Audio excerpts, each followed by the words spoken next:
Welcome. Let's look at this JAMB past questions biology 2018 question number 30. What would happen if solution Y is more concentrated than solution X in fig 2? This is the fig 2. This is solution Y, and inside this is solution X, and it is covered by a semi-permeable membrane.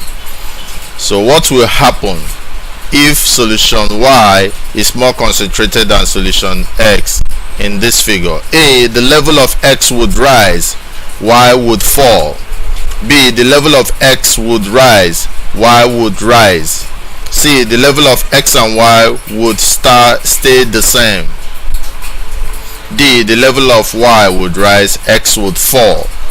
Now, whenever you have two solutions separated by a semi-permeable membrane, then you have what we call osmosis happening.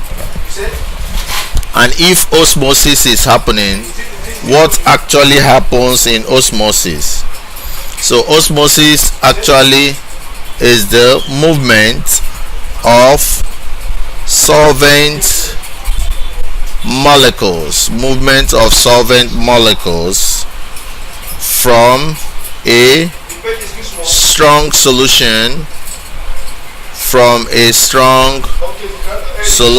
to a weak solution.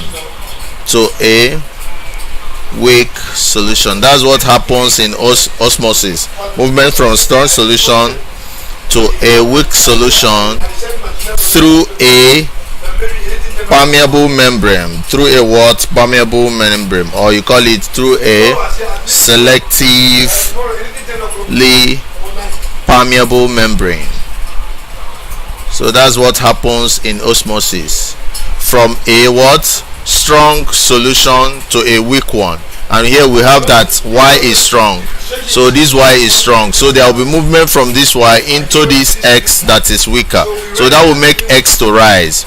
So level of X will rise, whereas Y is going to fall. That makes A the correct answer to this problem. Thank you.